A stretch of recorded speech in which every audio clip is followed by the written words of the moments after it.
அனைவருக்கும் வணக்கம். என் பெயர் அபிருபா. நான் 11ஆம் வகுப்பு ஆ பிரிவில் பயின்று வருகிறேன். நான் இப்பொழுது முதல் குடியின் மூத்தோன் எங்கள் ராவணனை பற்றி பேச வந்துள்ளேன். ராவணன் 10 தலை கொண்டவன், சீதையை தூக்கி சென்றவன், ஸ்ரீராமரால் கொல்லப்பட்டவன். ராவணன் ராவணேஸ்வரன் பேசுகிறேன். ராவண ராஜ்யம் தெரியுமா உங்களுக்கு?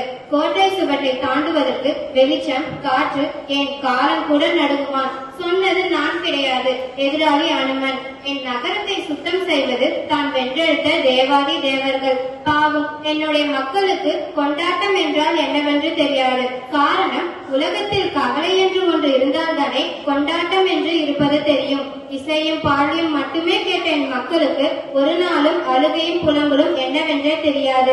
ஒரு நாள் தெரிய வந்தது. அண்ணா என்று ரத்தம் சொட்ட சொட்ட சூர்பனகை ஓடி வந்து என் காலில் கிடந்த அந்த நாள் அவர்களுக்கு அழுகை என்பது தெரிய வந்தது. யார் என்ன சொல்வது? எனக்கே தெரியும் என் சாவிற்காரணம் நான் செய்த தவறு. வரலாறு முழுக்க வீழ்த்தப்பட்டால் அவன் வீரன் கிடையாது, அப்படித்தானே?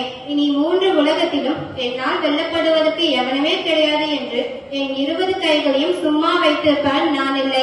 யானைகளோடு சண்டை போட்டுக் கொண்டிருந்தேன். சிவபக்தன் நான். கைலாயத்தை தூக்கி பார்த்தால் என்ன என்று தூக்கி பார்த்து தோல்வி கண்டவன். அது ஒருபோதும் என் சிறுமை அல்ல. கைலாயத்தை நகர்த்த பார்த்த பெருமைதான் சேரும். நண்பர்களே, ஒட்டுமொத்த காப்பியமும் ராமனை அரக்கனாக பார்த்தது, ராமனை நாயகனாக பார்த்தது. ஆனால் இந்த ராவணன் மட்டும்தான் ராமனை வேதம் முதல் பரம்பொருளாக பார்த்தேன். ராமன் வேதம் உள்ள வரைக்கும் இந்த உலகத்தில் பேசப்படுவான் என்றால், எதிர்த்து நின்று செத்து போன இந்த ராவணனும் உள்ள வரைக்கும் பேசப்பட்டு கொண்டுதான் இருப்பான். ஒருபோதும் இந்தியாவின் இத்திகாசங்களில் ராவணன் என்னை போன்றதொரு எதிர்நிலை பாத்திரம் இன்றைய வரைக்கும் எழுதியது கிடையாது. ஒருபோதும் ராவணன் இறங்கத்தக்கவன் அல்ல, கோயில் கட்டி வணங்கத்தக்கவன். நன்றி.